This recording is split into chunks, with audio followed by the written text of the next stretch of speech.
What is going on, everyone? It's Badger here, and here we go. Got some new Jedi Order news, or at least the questioning therein. Does this movie even have a script?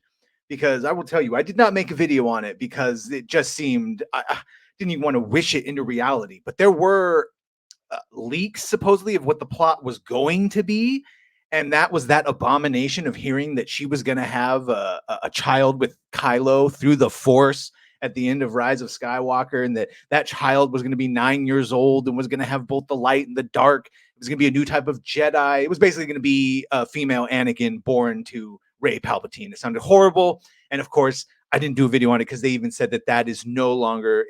That's a fart in the wind now. It didn't exist. But here we have, let's get into this from comicbookmovie.com. After losing original writer Damon Lindelof, Stephen Knight was enlisted to rewrite his Star Wars movie, which we now know will be set during the new Jedi Order era. Today, we have a disappointing update.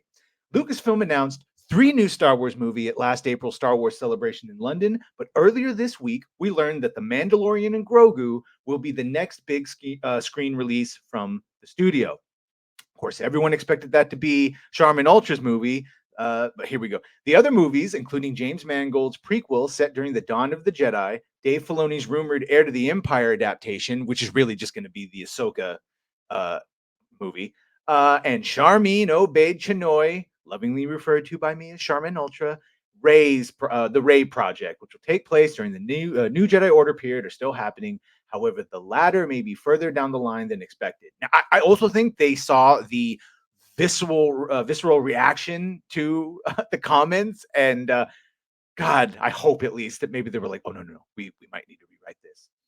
Stephen Knight, the writer who took over the movie from original scribe Damon Lindelof, earlier last year supposedly still hasn't turned in a draft of the screenplay. This rumor comes our way from Making Star Wars, which they were pretty reliable back in the day. There could be a reason that The Mandalorian and Grogu is now being lined up as the first Star Wars movie to arrive in theaters since 2019's The Rise of Skywalker. Today, I was told that Stephen Knight hasn't written his draft. He hasn't got to get to it. Jesus Christ. The scheduling and the stars did not align. Stephen Knight was simply the guy they picked up and who they could get in that moment following Damon Lindelof's exit, and it never lined up. I'm not saying that he is off of it. I'm not saying that he's going to write it or not going to write it. I don't know. So whoever was supposed to write the movie ain't currently writing the movie. Lindelof and Justin Britt Gibson were originally collaborating on the untitled movie, only for creative differences with Lucasfilm deleted their departure. Yeah, this is like the 9th creative departure from people. Colin Trevorrow, Patty Jenkins, those DB Weiss, those Game of Thrones creators. Even Ryan Roundhead Johnson, his trilogy. What about Taika? I'll ruin your mythos in a minute, baby. Watiti, where's his trilogy? So many of these announced things that go nowhere. The original plan was supposedly for him to turn in a draft by mid-May. There were rumblings at the time Knight may not hit that date, and with the strikes lasting from May 2nd until September 27, delays have inevitably followed. This latest update doesn't sound promising, but lines up with comments made by Rey actress Daisy Ridley last year, which saw her confirm she's yet to read a script. I know the storyline for one film, she said. That's not to say that that's all it is, but that's what I was told about it. And I imagine it will be the next film, I think. I mean, again, I don't know.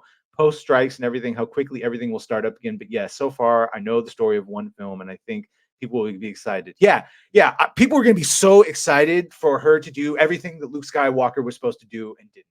The only confirmed details about this still untitled Star Wars project are that it will be directed by Obaid Chinoy and is set 15 years after the last events of the Skywalker saga. And it is about time that women shape the Star Wars universe. We'll reunite with Rey and follow the story of rebuilding the new Jedi Order and the powers that rise to tear it down. We wouldn't say the project is in trouble, but it's clearly not as close to being ready to choose. But no, the fucking project is in trouble. Project was in trouble before anyone said anything. The project was in trouble when you announced Daisy Ridley was coming back as Rey, and the project was fucking done when Charmin Obaid Chinoy came out with that dumb shit about it's 2024 and it's time for a woman. See, everyone keeps harping on the comment she made about, ladies like to make men feel uncomfortable, and how that was out of context. Fine. even though I think we've shown the way she said essentially the same thing in context, ignore all of that shit. The 2024 comments just show that you're just going to hire another activist that doesn't even know or like Star Wars. They're just going to put their own thing in it. Yeah, it's in trouble. Let me know what you think of this. I know most of you are apathetic about Star Wars, but I don't like it. I don't want to just be like, fuck you, apathetic. Go move on to something else. Yeah, that's sort of happening anyway, but I still want some of us to still have a voice just to let them know that it's never going to be their Star Wars. They can push it. They can put Skywalker at the end of her name. They can give her Luke's saber, Anakin saber. It's lies. They sit on a throne of lies. Let me know in the comments. Please like, share, and subscribe, and we will see you on